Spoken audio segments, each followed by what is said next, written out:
attention. Yet I could not ignore his growing stiffness on our morning walks or his whitening muzzle. Even though I saw these signs, his aging still seemed to happen overnight. One day, Cody was running circles around the pool. The next, he was too crippled to climb stairs. A morning came when Cody did not get up, and he refused to eat or drink. I went for a long walk in the hills and remembered the way the white plume of his tail had shone through the tall grass as he ran ahead of me. I realized we had taken our last walk together weeks ago. I went home and called the veterinarian, who agreed to come to the house and euthanize Cody. Throughout that long day, the family took turns sitting by Cody, petting and talking to him. He appeared detached, but it comforted us to spend time with him. When the veterinarian arrived, Cody did not even look at him, but continued to gaze steadily at me. I stroked his paw and kept telling him goodbye. The light in his eyes dimmed, and Cody was gone. We wrapped him in an afghan and buried him in the backyard under the redwoods. Months later, I was still heartbroken. Cody had been so much a part of everyday life that we all experienced continual small shocks that reminded us he was gone. When we opened the back door, no high-pitched, dolphin-like cries of welcome greeted us. At dinner, there was no hovering presence under the table. In the evenings, we all walked around the place by the fire where he once slept. Grief for Cody pushed me to examine this question. What explains our intense emotional attachment to our dogs? Determined to understand more about this powerful alliance, I undertook a serious study of the human-dog bond.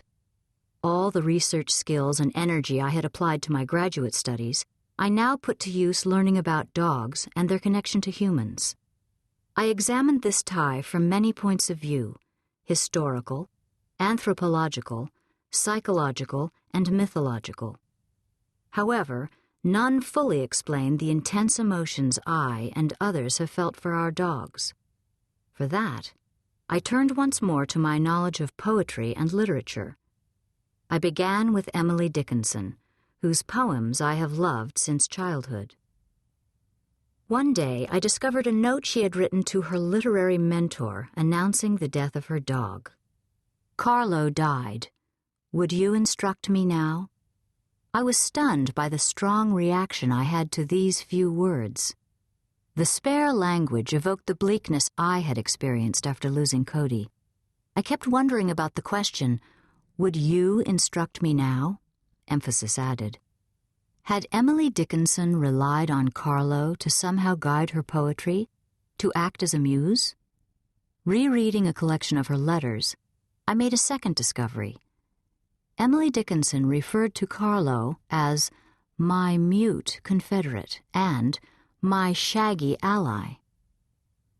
These casual terms of endearment, used by a writer so careful and deliberate with words, struck an immediate chord in me. I knew for certain that Emily Dickinson had cared about Carlo in the same way I cared about Cody. Intrigued, I looked for other writers who wrote about their relationships with their dogs. Some were men, notably Lord Byron, Thomas Mann, and John Steinbeck. Still, I was drawn to women, especially to those who had depended on dogs for emotional support during childhood and in times of transition, because their experiences were closer to my own.